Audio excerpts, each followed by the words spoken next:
চট্টগ্রামে জামায়াত আমিরের সমাবেশ আজ। নারীর ওপর আক্রমণের বিরুদ্ধে আখতারের কঠোর হুঁশিয়ারি।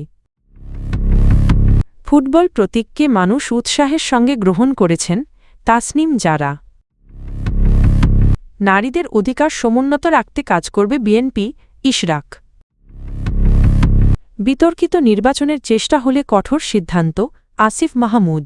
চট্টগ্রাম আসন্ন নির্বাচন সামনে রেখে বাংলাদেশ জামায়াতে ইসলামীর আমির ডা শফিকুর রহমান চট্টগ্রাম ও কক্সবাজারের ৫টি স্থানে জনসভা ও সমাবেশে অংশ নেবেন। সোমবার এসব কর্মসূচি সফল করতে ব্যাপক প্রস্তুতি নিয়েছে জামায়াতে ইসলামী ও তাদের শরিক ১১ দলীয় জোট। দলীয় সূত্র জানায়, সূচি অনুযায়ী সকালে মহেশখালী ও কক্সবাজার সদরের পর লোহাগাড়া ও সীতাকুণ্ডে এবং বিকেলে চট্টগ্রাম মহানগরের বন্দর স্কুল অ্যান্ড কলেজ মাঠে সমাবেশ অনুষ্ঠিত হবে। সবগুলো সমাবেশেই প্রধান অতিথি হিসেবে বক্তব্য দেবেন জামায়াত আমির। সমাবেশগুলো ঘিরে প্রশাসনকে অবহিত করা হয়েছে এবং মঞ্চ প্রস্তুতসহ সার্বিক আয়োজন সম্পন্ন করা হয়েছে। পাশাপাশি মহানগর ও জেলা পর্যায়ে জামায়াত ও অঙ্গ সংগঠনগুলোর উদ্যোগে পথসভাগণ মিছিল, মাইকিং ও লিফলেট বিতরণ কার্যক্রম চলছে। এ উপলক্ষে শনিবার চট্টগ্রাম মহানগর জামায়াত ও ১১ দলীয় জোটের উদ্যোগে এক সংবাদ সম্মেলন অনুষ্ঠিত হয়। এতে জামায়াতে ইসলামীর কেন্দ্রীয় সহকারী সেক্রেটারি জেনারেল মাওলানা মুহাম্মদ শাহজাহান বলেন, দেশীয় সংস্কার পরিবর্তন এবং ন্যায়ভিত্তিক সমাজ প্রতিষ্ঠার লক্ষ্যে জামায়াতে ইসলামী কাজ করে যাচ্ছে। সমাবেশগুলোতে চাঁদাবাজি ও দুর্নীতিমুক্ত বাংলাদেশ গড়ার পরিকল্পনা তুলে ধরা হবে। রংপুর জাতীয় নাগরিক পার্টির এনসিপি সদস্য সচিব আক্তার হোসেন নারীদের ওপর যে কোনো ধরনের সহিংসতার বিরুদ্ধে কঠোর হুঁশিয়ারি দিয়েছেন। রোববার রংপুর ৪ আসনের অধীন এনসিপির নির্বাচনী পদযাত্রার পথসভায় সভাপতির বক্তব্যে তিনি এ কথা বলেন। আক্তার হোসেন বলেন, দীর্ঘদিন ধরে বাংলাদেশের মানুষ জুলুম, গুম ও খুনের শিকার হয়েছে। একটি নতুন বাংলাদেশ পেলেও দুর্নীতি, ঘুষ ও রাষ্ট্রীয় ষড়যন্ত্র থেকে এখনও মুক্তি মেলেনি। এসব সমস্যার সংস্কার করতেই জামায়াতে ইসলামী ও এনসিপি সহ ১১ দলীয় ঐক্য গঠন করা হয়েছে বলে তিনি জানান। তিনি বলেন, জনগণের সেবা দালাল বা মধ্যস্বত্বভোগীর মাধ্যমে নয়, সরাসরি মানুষের দোরগোড়ায় পৌঁছে দেওয়া হবে।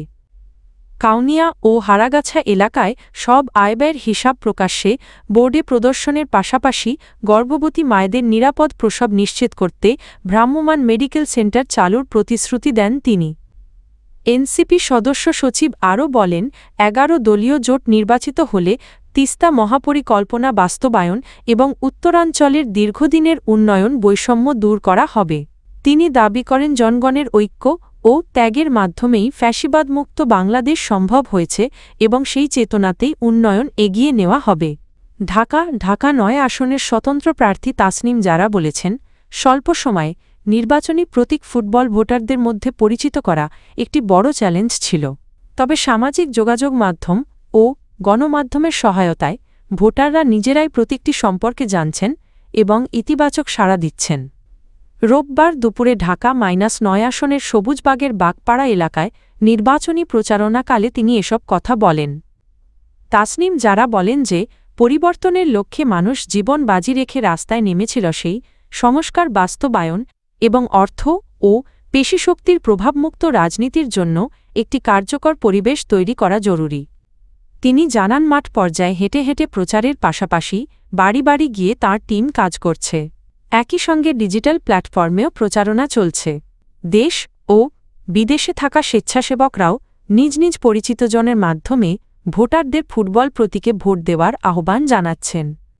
তাসনিম জারা বলেন, তারা সচেতনভাবে একটি ক্লিন ক্যাম্পেইন পরিচালনা করছেন, যেখানে মানুষের ওপরই মূলত ভরসা করা হচ্ছে এবং ভোটাররা সে উদ্যোগে সাড়া দিচ্ছেন।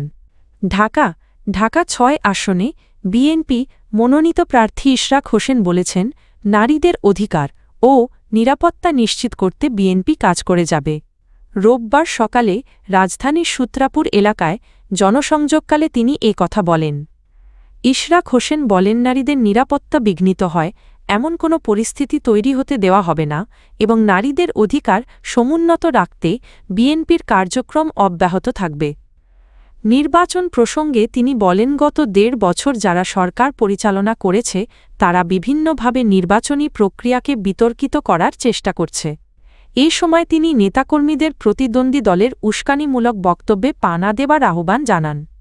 পরিচ্ছন্নতা কর্মীদের সঙ্গে গণসংযোগে ইশরাক হোসেন বলেন, তাদের আবাসনের ব্যবস্থা করা হবে এবং প্রয়োজন হলে নতুন ভবন নির্মাণ করা হবে। পাশাপাশি বিগত সরকারের আমলে যাদের চাকরিচ্যুত করা হয়েছে তাদের চাকরি ফিরিয়ে দেওয়ার উদ্যোগ নেওয়া হবে বলেও তিনি প্রতিশ্রুতি দেন। তিনি আরও বলেন, কোনো কর্মী মারা গেলে তার পরিবারের একজনকে চাকরিতে পুনর্বহালের ব্যবস্থাও করা হবে। রংপুর বিতর্কিত নির্বাচন আয়োজনের চেষ্টা হলে ১১ দলীয় জোট যে কোনো সময় কঠোর সিদ্ধান্ত নিতে প্রস্তুত রয়েছে বলে মন্তব্য করেছেন জাতীয় নাগরিক পার্টি এনসিপি-এর মুখপাত্র ও সরকারের সাবেক উপদেষ্টা আসিফ মাহমুদ সজীব ভূঁইয়া। রোববার বিকেলে রংপুরের পীরগঞ্জ উপজেলার জাফরপাড়ায় শহীদ আবু সাঈদের কবর জিয়ারত শেষে সাংবাদিকদের সঙ্গে আলাপকালে তিনি এ মন্তব্য করেন। আসিফ মাহমুদ বলেন, মাঠ পর্যায় থেকে শুরু করে ১১ দলীয় জোটের মধ্যে একটি স্পষ্ট সমঝোতা রয়েছে। যদি আগেভাগেই নির্ধারিত ফলাফল বা নির্দিষ্ট দলকে বিজয়ী করার মতো কোনো বিতর্কিত নির্বাচন আয়োজনের চেষ্টা করা হয় তবে জোট কঠোর পদক্ষেপ নিতে দ্বিধা করবে না। তিনি অভিযোগ করেন, সাম্প্রতিক সময়ে একটি নির্দিষ্ট দলকে বিশেষ সুবিধা দেওয়া হচ্ছে এবং বিভিন্ন স্থানে সংঘর্ষের ঘটনাও ঘটছে। একটি ঘটনায় জামায়াতে ইসলামীর একজন উপজেলা পর্যায়ের নেতাকে হত্যার প্রসঙ্গ উল্লেখ করে তিনি বলেন, এসব বিষয় এখন পর্যন্ত ১১ দলীয় জোট ধৈর্য ধরে পর্যবেক্ষণ করছে, তবে এই ধৈর্যেরও সীমা রয়েছে। নির্বাচনে বাধার বিষয়ে এক প্রশ্নের জবাবে এনসিপির মুখপাত্র বলেন, নির্বাচন কমিশনের সুষ্ঠু নির্বাচন আয়োজনের সক্ষমতা নিয়েই শুরু থেকেই প্রশ্ন রয়েছে। তিনি অভিযোগ করেন, নির্বাচন যত ঘনিয়ে আসছে ততই মাঠ পর্যায়ে নির্বাচন কমিশন ও সরকারের নিয়ন্ত্রণ দুর্বল হয়ে পড়ছে, যা একটি আদর্শ নির্বাচনের জন্য প্রয়োজনীয় নয়।